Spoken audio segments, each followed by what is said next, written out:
One person is a stripper, the other is an escort. Who's the better person?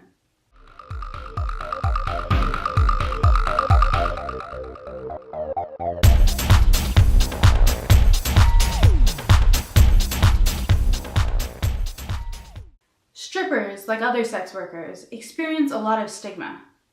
It's always been everybody's business how many people see a woman's naked form, as though every set of eyes on every inch of her flesh had a cost somehow.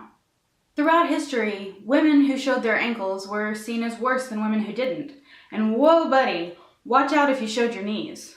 Not only do sex workers ignore this pressure, they profit off of the puritanical beliefs of so many people by providing sexuality and sensuality to anyone, pretty much, who has the money. And these things can be so hard to find in our society.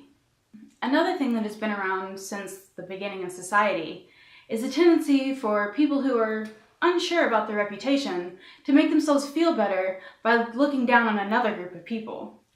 A lot of strippers combat the pressure and stigma they feel by comparing themselves to other strippers, or even to full-service sex workers.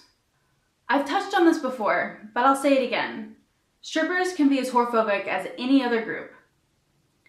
They treat women who provide different services than them, or even who show more skin, as though they are less than them. When I first became a stripper, I was definitely one of these. I was obsessed with the boundaries that my club set, were to the boundaries that I accepted as my own. Anyone whose boundaries were laxer than mine, even by how long their hands lingered, or how small their thong was, irritated me. I felt that they were playing by unfair rules and should be kept to the same activities as everyone else. I also felt that they had a huge impact on my money. It was hard not to.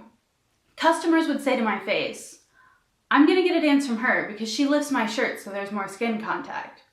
Or, "I like your dances better, but she grinds more, so I'm gonna get my dance from her." I made a poll on my work Facebook once, asking customers if there was a certain skill that they looked for in getting a dance, or if it was just how far they would go. A lot of customers said they didn't care anything about the dancer, all they cared was how much they could get away with. As I grew into my own, I realized that just the way some customers come in looking for different body types and different hair colors, some customers are afraid to visit escorts and come in because it's as close as they can get. And they're always going to go with the girl who says, or actually does, a little bit more. However, most strip club customers are looking for a party, not a lay. Your personal brand, your personality, and the work you put into being graceful and sexy are what draw those men to you. You are not in competition with girls that are providing different services from you.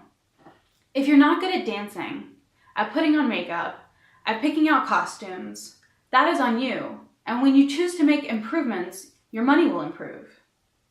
That said, it will always feel like an unfair competition with girls who are willing to do things that you're not, especially when customers are trying to push you into doing those things yourself. For that reason, it's vitally important to remember who is actually predatory.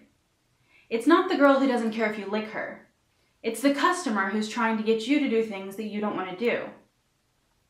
It is always the customer who doesn't respect your boundaries who's the problem. Boundary pushers are predators.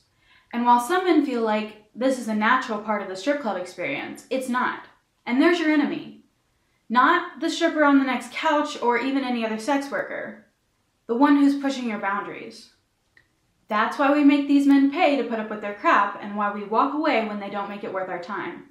In many clubs, the hatred between strippers for doing extras has gotten worse.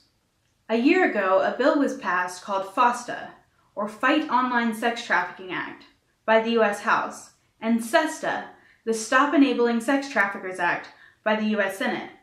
These became a joint bill that passed with bipartisan support. The supposed purpose of the bill was to stop people from being forced into sex work by traffickers and pimps. Instead, it shut down all the platforms that voluntary and often survival sex workers, adults who had chosen the job, used to safely find and screen clients they wanted to see.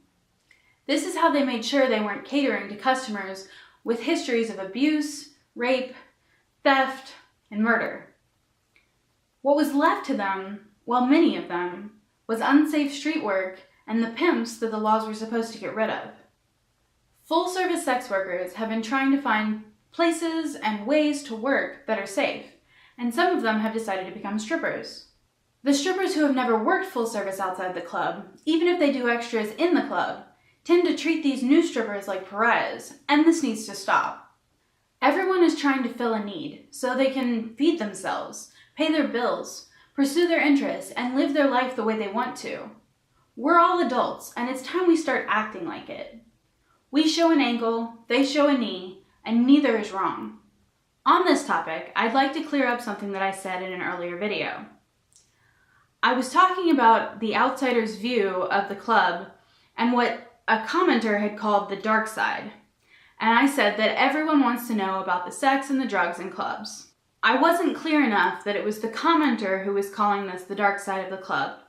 While I personally don't have a problem with consenting adults having sex anywhere, as long as they aren't forcing unconsenting people to bear witness.